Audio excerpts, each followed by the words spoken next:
우리 요한계시록 14장인데요. 14장. 우리 요한계시록 13장의 내용은 12장의 연이어서, 다시 말하면 인간의 몸을 입고 오신 예수 그리스도가 완전한 승리를 이뤄버리시잖아요. 완전한 승리를 이렇게 이끌어내시고 십자가에서 죽으시고 부활하시고 승천하셔 버린 사건을 다루고 있고, 이제 이 땅에 남겨져 있는 그 예수님을 따르는 여자의 후손들, 그 여자의 후손들을 표현한 이유는 하나님께서 맨 처음 우리 원시복음이라고 하는 창세기 3장 15절에 너희들을 구원할 메시아가 여자의 후손으로 올 것이다 라고 하는 그 표현에 입각한 내용이기 때문에, 그러니까 여자의 남은 후손들 이렇게 얘기하면 예수 그리스도를 믿고 따르는 자들 이렇게 표현할 수 있거든요. 그러니까 사단이 뭐 하냐면, 사단이 이 땅에 남아있는 여자의 후손, 즉 예수 그리스도를 믿고 따르는 자들을 미혹하고 또 그들의 신앙을 흔들어내기 위해서 바다 위에, 모래 위에 서 있는 장면으로 끝이 나잖아요.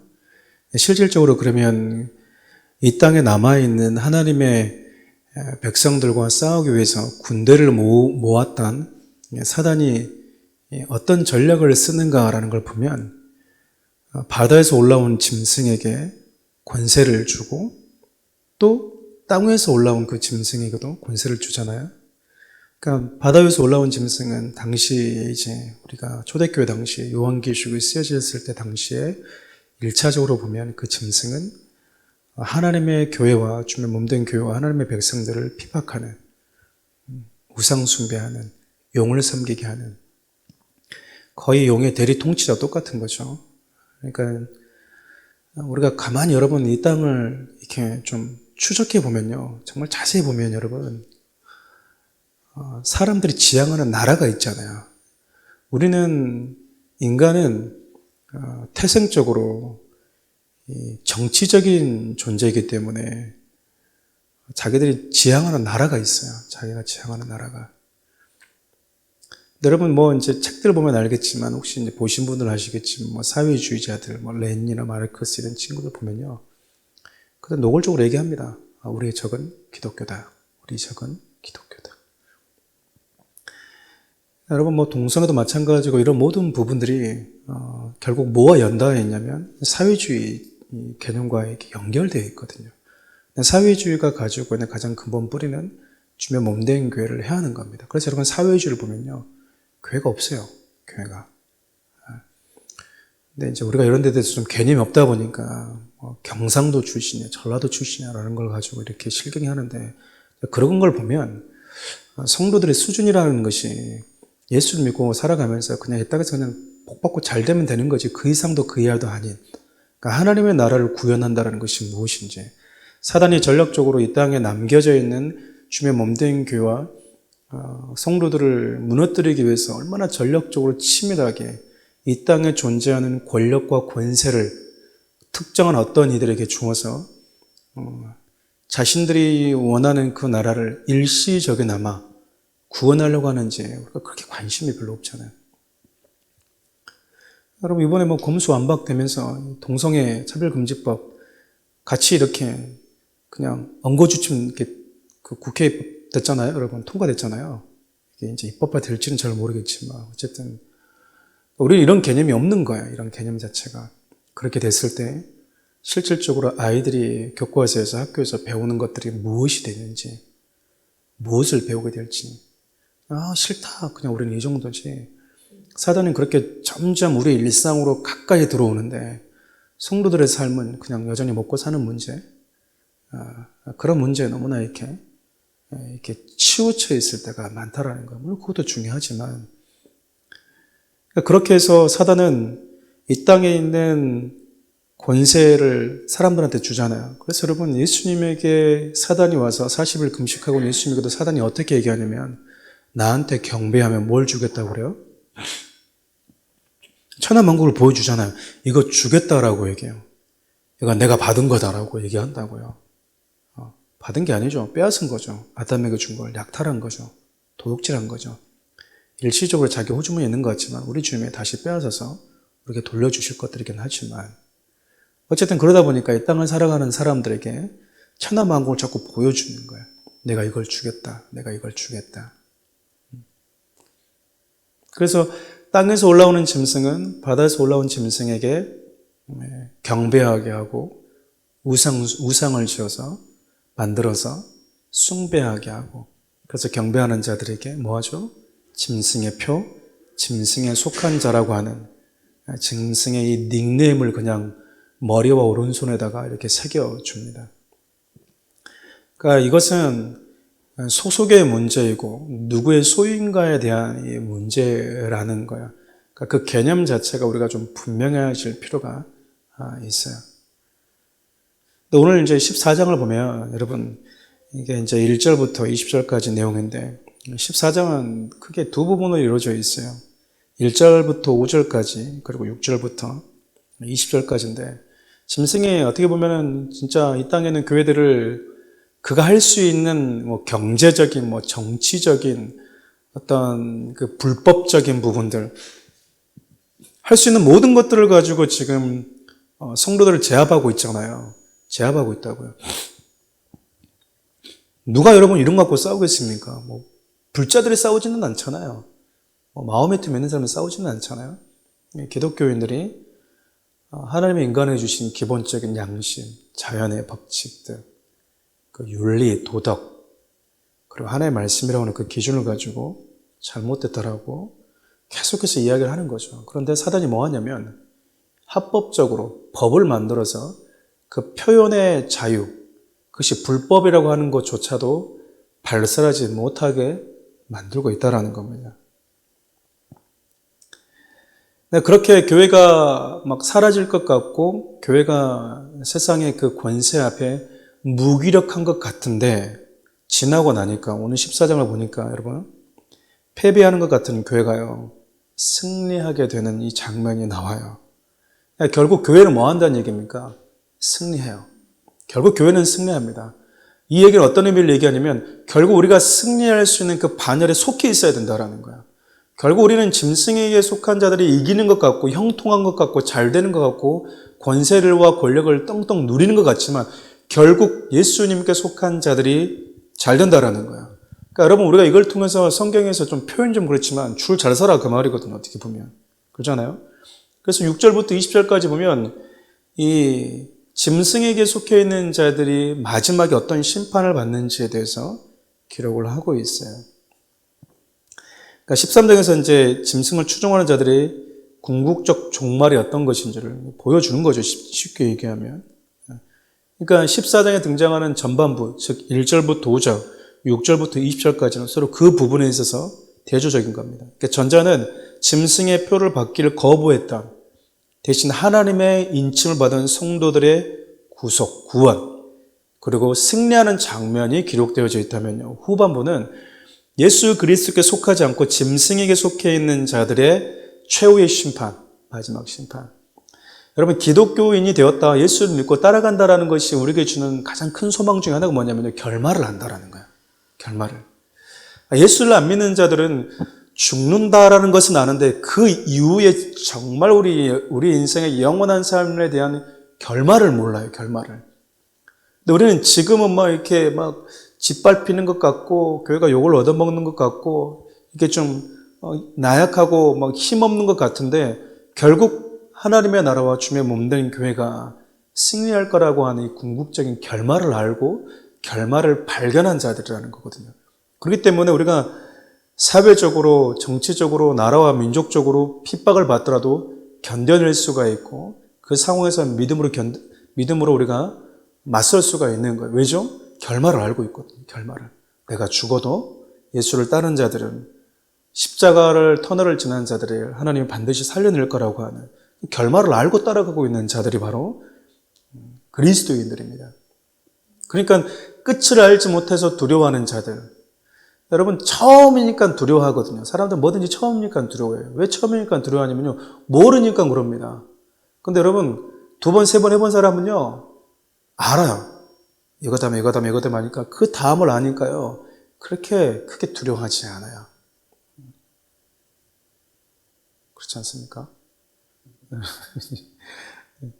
우리 1절부터 한번 읽어볼까요? 또 내가 보니 뭔가 보고 있습니다.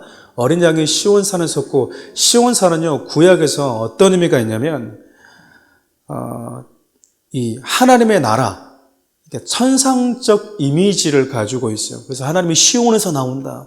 시온에서 거룩한 성 시온에서 하나님의 말씀을 선포하신다. 그러니까 저 시온이라고 하는 것은 실질적인 예루살렘을 의미하기도 하지만 저거는 천상의 개념으로 이해할 수 있어요. 그래서 읽어볼까요? 그와 함께 14만 4천이 서 있다. 그러니까 저기 보면 어린 양이 서 있고요. 그 옆에 누가 있냐면 14만 4천이 서 있습니다. 그들의 이마에 뭐가 있냐면 어린 양의 이름과 그 아버지의 이름을 쓴 것이 있더라. 이건 소속을 의미합니다. 근데 여러분 14만 4천이 누군지 우리가 한번 살펴봤잖아요. 14만 4천은 이 땅에 있는 자들입니다. 이 땅에서 뭐 하는 존재냐면 전투하는 교회, 싸우는 교회거든요. 그래서 우리가 이 땅을 살다가 주님이 부르신 날, 그날 우리의 싸움, 바울의 표현으로 빌리면 나의 달려갈 길을 다 마친 자들은 힘 무리 안에서 하나님을 함께 예배하게 되지만 그 달려갈 길을 마치기 전까지의 성도들을 14만 4천이라고 그렇게 얘기를 하거든요. 그런데 오늘 본문은 어떻게 얘기하냐면 아직 영적인 전투를 하고 있는데 어디 있어요? 어린 양과 시온산에 서 있다라고 이야기를 합니다. 여러분, 그리스도인들은 어떤 마음을 가지고 살아야 되냐면 내가 이 세상에 발을 딛고 일정한 기간을 살아갔지만 내가 속한 곳은 저 하나님의 나라라고 하는 인식을 가지고 싸우는 거야. 여러분, 이게 왜 중요하냐면 내 소속이 하나님의 나라다라고 했었을 때 하나님의 나라의 법은요, 하나님의 나라는요 그냥 죽으면 가는 정도가 아니라 내가 이 땅을 사는 동안 주님의 나와 함께하는 동안 그 모든 시간이 나에게는 하나님의 나라이고 천국이 되는 거예요. 왜냐하면 하나님의 나라가 가지고 있는 가장 중요한 그 본질적인 의미 두 가지가요. 하나님의 통치이고요. 하나는 예수 그리스도, 즉 만왕의 왕 되신 그분이 내 삶 가운데, 내 보좌 가운데, 내 마음 가운데 보좌를 펼치고 있는가? 그러면 그것이 하나님의 나라다 그 말이에요. 이해되시죠? 그러니까 예수님이 하나님이시고 왕이신데 그분이 내 삶 가운데 보좌를 펼치고 계시고 내 안에 좌정 계신다. 그러면 내 마음은 하나님의 나라인 거고요. 내 삶은 하나님의 나라인 거야. 하나님의 나라가 가까웠다라고 얘기할 때도 마찬가지거든요. 하나님의 통치가 임하는 거. 그러니까는 이 땅을 살지만 내가 속한 분이 하나님이고 하나님 나라에 속한 자라는 것을 알고 내가 이 땅을 살아가는 동안에도 죽으면 가는 정도가 아니라 이 땅을 살아가면서도 하나님의 나라를 구현해야 되는 하나님의 백성이라는 사실을 알게 되면요. 무엇과 싸워야 되는지 우리의 싸움이 정말 혈과 육에 대한 것이 아니라 피 터지게 그냥 핏줄을 흘리면서 안 됩니다라고 이렇게 우리가 얘기해야 되는 것이 하나님의 나라라고 하는 거예요. 쉽게 얘기하면. 다시 말하면은 어린 양과 함께 시온산에 14만 4천인이 서 있다. 그 이야기는 저와 여러분들이 이 땅에서 영적 싸움을 짐승들과 전력적으로 우리에게 다가오는 어둠의 세력들과 싸움을 싸우게 될 그 자들은 비록 이 땅에서 싸움을 싸우지만 궁극적으로 승리하게 될 하나님의 교회이자 흰 무리와 같이 동일하게 승리가 보장되어 있고 약속되어 있는 자들이다. 하나님의 나라에 속한 자들이다. 그래서 어떤 분이 그런 얘기 여러분 많이 들어보셨잖아요. 그리스도인이라는 것은 이 땅에 발을 딛고 살아가지만 저 하나님 나라에 속한 자더라고. 그 말이 맞습니다. 그 말이 맞다고요. 여러분, 하나님 나라에 속한 자답게 산다는 게 바로 이 의미라고요. 내가 사는 곳에 하나님의 나라를 고민하고요. 하나님의 통치를 임하도록. 그래서 우리가 늘 주기도문을 외울 때마다 그러잖아요. 하나님의 나라가 임하기를 원합니다. 어디 임하기를 원하냐 그 말이에요. 내 삶 가운데, 내 내면에, 내 생각 가운데 우리가 말씀을 드리면서 하나님의 통치가 임한다라는 게 그런 개념이잖아요. 내 생각으로 꽉 차 있고 내 아집으로 꽉 차 있는 그곳에 하나님의 말씀이 들어가면 내 아집과 내 생각을 밀어내는 거야. 그게 하나님의 통치가 임하는 시간이거든요. 우리가 늘 기도할 때 그렇게 기도하잖아요. 주님의 나라가 임하시기를 원합니다. 하늘이 이미 임해 있는 그 하나님의 나라가 이 땅을 사는 동안에는 별개가 아니라 이 땅에 사는 동안에도 이루어지기를 우리가 소망하는 거예요. 그것이 14만 4천이라는 겁니다. 그것이 이 땅을 살아가는 구원받은 전투하는 교회들이 갖춰야 될 사고라는 거예요. 여러분은 우리에게 스스로 짐을 던져봐야 되는 거예요. 그래서 그래서 우리의 삶이요, 영적인 의미를 늘 부여하면서 살아가야 됩니다. 2절을 볼까요? 내가 하늘에서 나는 소리를 들으니 많은 물소리와도 같고 큰 우레소리와도 같은데 내가 들은 소리는 거무고 타는 자들이 그 거무고를 타는 것 같더라. 3절도 읽어볼까요? 그들이 뭐하죠? 보좌 앞에서 내 생물과 장로들 앞에서 새 노래를 부르니 땅에서 속량함을 받은 14만 4천 밖에는 능히 이 노래를 배울 자가 없더라. 여러분, 구속받은 자들이, 속량함을 받은 자들이 하나님을 예배하고 노래하는 장면을 묘사하고 있는데 3절 말씀 보면 이런 말이 있죠. 새 노래를 부르는데 2절은 새 노래를 부를 때 지금 쓰여지는 그런 장면을 묘사한 거잖아요. 그런데 땅에서 속량함을 받은 자들이 받은 14만 4천 밖에는 이 노래를 뭐 할 자가 없대요. 배울 자가 없대요. 14만 4천만 이 노래를 배울 수 있다는 건데 저 노래가 뭐냐 그 말이죠. 성경을 보면 새 노래가 나오지만 성경에는 새 하늘과 새 땅, 성경은 또 새로운 피조물도 나옵니다. 새 사람도 나와요. 그러니까 저기서 말하는 새 노래라는 것은 뉴송이 아니에요. 새로운 최신 송이 아니라 저기서 말하는 새 노래는 구원받은 예수님께 속한 새로운 피조물, 그리스도 안에서 새로운 피조물, 어린 양의 구속으로 인해 어린 양의 십자가와 부활로 인한 구원받은 백성들 많이 알 수 있는, 그들만이 부를 수 있는 노래라는 거예요. 여러분, 구원받은 자들의 입술에서 나오는 노래가 뭘까요? 무슨 노래일까요? 나 같은 죄인을 살리신 주님의 은혜, 나를 구속하신 주님의 은혜에 대한 찬양이고 노래입니다. 그러니까 여러분, 이것은요, 믿는 자들에게만 나오는 거고 믿는 자들만이 알 수 있는 거예요. 안 믿는 자들에게는 예수 그리스도의 구원의 은혜와 구속에 대한 개념 자체가 없잖아요. 근데 예수를 믿는 자들에게는요, 나를 하나님의 어린 양과 함께 시온에 서게 만드시는 분, 나를 어린 양의 보혈로 속량하신 예수 그리스도의 그 은혜, 이것을 경험한 자들, 구원받은 자들입니다. 구원받은 자들. 그러니까 새 노래는 누구만 부를 수 있는 겁니까?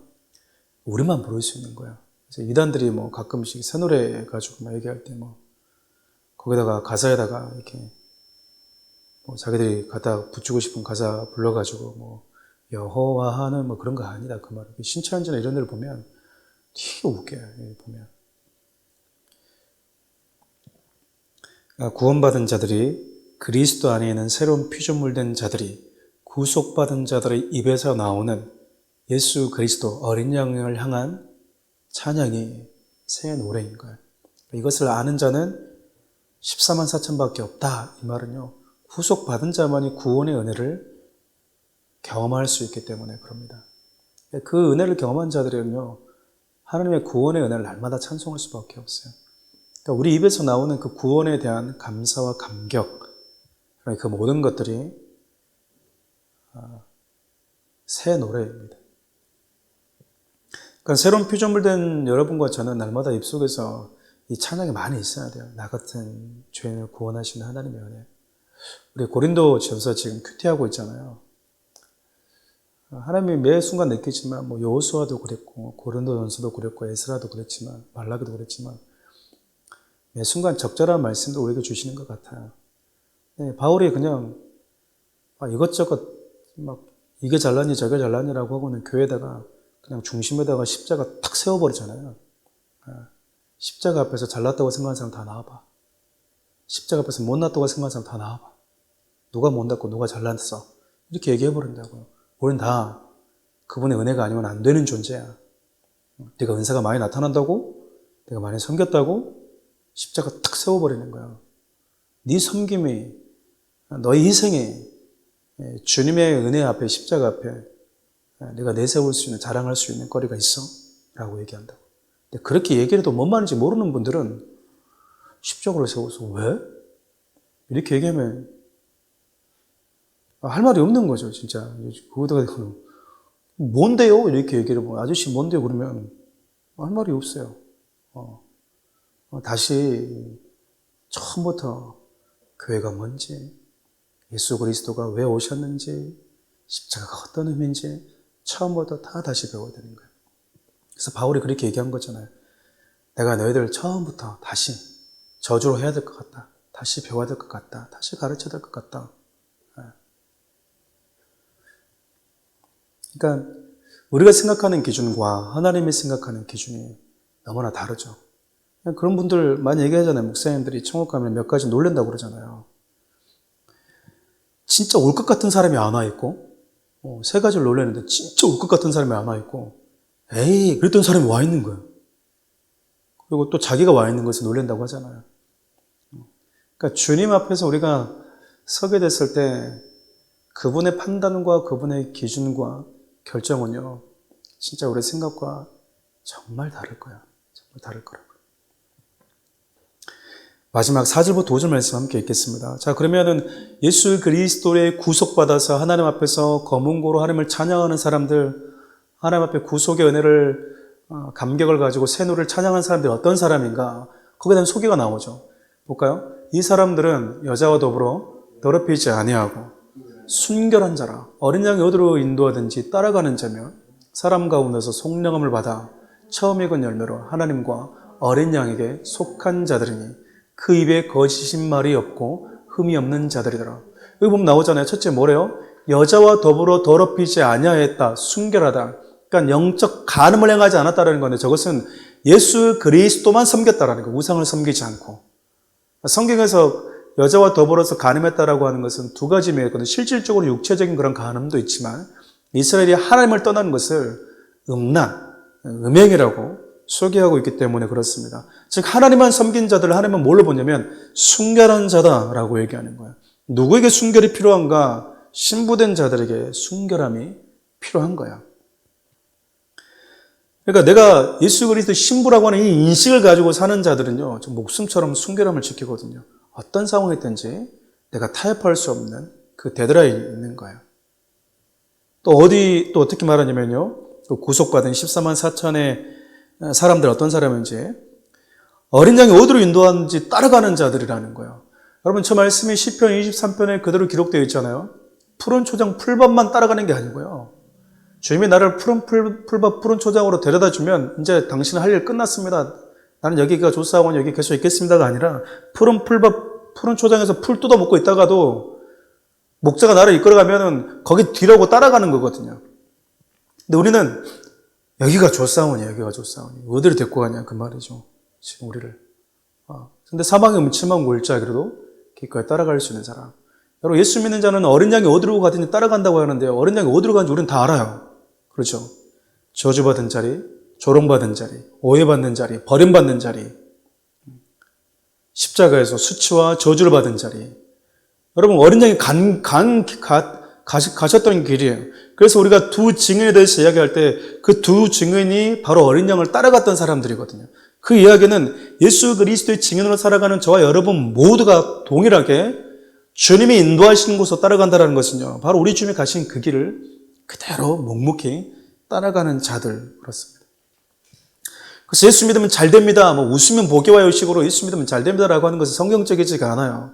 어떻게 보면 예수 믿으면요, 당신은 주님이 가셨던 것처럼 버림받음과 오해받음과 이 모든 수치를 감당해야 되고 또 그런 길들이 그런 터널들이 기다리고 있을 겁니다. 오히려 그것이 오히려 성경에서 말하고 있는 게 맞아요. 또 뭐라고 얘기하죠? 속량함을 받았다. 이거는 값주고 샀다는 얘기잖아요. 여러분 내가 예수 그리스도의 십자가의 죽으심으로 인해서 값주고 산 존재라는 것을 알면요, 나는 이제 내 것이 아니라는 생각을 가지고 살게 되어 있어요. 여전히 내가 주인이라고 생각하며 살고 있는 자는 값주고 샀다라는 것에 대한 개념을 모르고 있는 겁니다. 나는 이제 이미 주님의 것이 되었어요. 그것 때문에 주님이 원하시는 삶을 내가 살아내는 것을 너무나도 자연스럽고 당연하게 생각하는 자들이라 그 말이에요. 그리고 그런 자들을 뭐라고 얘기하냐면 하나님과 어린 양에게 속한 자들이다. 여러분 그 5절을 보면 그 입에 뭐가 없다고 얘기하냐면요, 거짓말이 없더라고. 거짓말 많이 하시죠. 거짓말 하시면 안 됩니다. 요한계시록 보면 이제 20장, 22장, 21장 보면 여러분 거짓말한 자들 어디 가냐면 지옥 갑니다. 지옥 가요. 저기서 말하는 거짓말은 여러분 윤리 도덕적인 차원이라기보다는 저기서 말하는 거짓말은 진리를 반대하는 표현이에요. 예를 들면 예수 그리스도가 하나님입니다. 그럼 여기 이건 뭔 말인 거죠? 참말이야. 그러면 무슨 예수가 하나님이십니까? 구원자입니까? 이게 거짓말이라고요. 예수 그리스도만이 우리의 구원자이시고 우리를 속량하신 분입니다. 이 사실을 믿는 자들은 참말을 믿고 있는 자들이거든요. 그러니까 진리를 믿고 있는 자들인데 하나님은 살아계시지 않습니다. 거짓말이에요. 예수가 하나님이 아닙니다. 거짓말이라고요. 예수는 십자가에 죽지 않았고 부활하지 않았습니다. 거짓말이에요. 하나님은 그 자들을, 그러니까 우리가 그러니까 세상 가운데서 이렇게 많은 불이익을 받는 이유가 뭐냐면 참말을 하기 때문에, 참말을 하기 때문에. 내가 주님께 속한 자입니다. 맞아요. 예수님은 살아계신 하나님이십니다. 맞아요. 가이사가 아니라 예수 그리스도만이 나의 주이시고 만왕의 주인입니다. 맞아요. 진리를 얘기한다는 그 이유 때문에 세상 가운데서 수많은 불이익을 받았던 거거든요. 근데 그런 자들 어떻게 얘기하냐면 흠이 없는 자들이다라고 얘기해요. 예수 그리스도가 모든 흠과 허물을 다 감당해 버리셨기 때문에 그렇습니다. 말씀을 정리하겠습니다. 여러분, 요한계시록 할 때마다 늘 느끼는 것 중에 하나가 뭐냐면 지금 이 시대를 살아가는 성도들에게 과연 이것이 얼마나 피부적으로 와닿을까라는 거예요. 얼마나 피부적으로 이것이 와닿을까. 예수 때문에 고난받고 예수 때문에 불이익을 받고 어린 양이 어디로 가든지 따라가겠다. 근데 여러분 우리가 보면 늘 상대적인 것이긴 하지만 우리는 누군가가 부러워하는 집에 살고 있어요. 우리는 누군가가 부러워하는 차를 타고 다니고 있고요. 우리는 누군가가 부러워하는 가정 환경 속에서 살고 있습니다. 상대적이기 때문에 그래요. 반대로 우리도 누군가를 또 부러워하면서 살죠. 자꾸 우리가 이런 부분에 있어서 시선이 놓치게 되면 이 땅에 남겨진 14만 4천이라고 하는 싸워야 되는 이 군대와 같은 하나님의 구원받은 속량받은 백성들이 의기투합하면서 무엇을 위해서 싸우고 힘을 쏟아야 되는지에 대해서 초점이 흐려져 버릴 수가 있다고 저는 생각이 돼요. 이 말씀에 나왔던 이 순서가요. 사단이 여자 후손인 주의 몸된 교회를 무너뜨리기 위해서 싸우기 위해서 군대와 함께 바다 위에 서 있는 모습으로 시작이 된 거거든요. 여러분 그러면 사단은 이미 우리 눈앞에서 싸우고 있고 유혹하고 있고 이미 전쟁 시작하고 있다 그 말이에요. 여러분의 생각과 여러분의 마음들을 잘 지키시기를 바라요. 내 생각이러니 짜증나면 기분 나쁘면 화나면 그러려니 생각하지 말고 그 모든 마음속 안에서 내 안의 불평과 시기와 내 안에 일어나는 감사치 못하는 모든 부분들이 어디로부터 오는가. 그래서 결국 우리의 생각과 우리의 마음을 세상에다가 완전히 고정시켜버리고 이 땅을 살아가는 성도들이 하나님의 나라를 위해서 살아야 된다라고 하는 그 가치조차도 그 기준조차도 붙들지 못하게 땅에 속한 자처럼 살아버리게 만드는 그런 사단의 유혹에 넘어지지 않기를 바라요. 여러분 정말 불행한 인생입니다. 정말 불행한 인생이에요. 저는 분명히 느껴요. 뭐냐면 여러분들이 하나님 앞에 딱 서게 되면요. 정말 힘들어 죽을 것 같았는데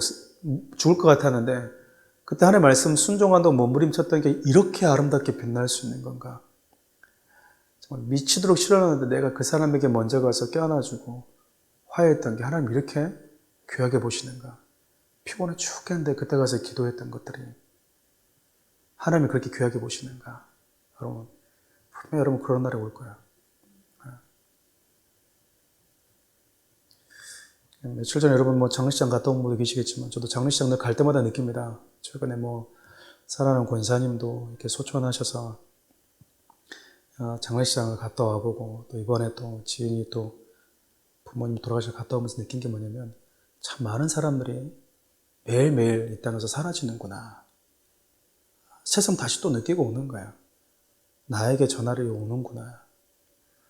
주님 앞에 서면은 어떤 모습으로 내가 설까? 아니 내가 주님 앞에 어떤 모습으로 서야 될까? 그래도 그거 하고 오는 겁니다. 그래서 여러분 우리가 무언가가 불평스럽고 잘 안 될 때는요. 거룩한 상상을 한번 해보세요. 얘기하고 마치려고 하는데요.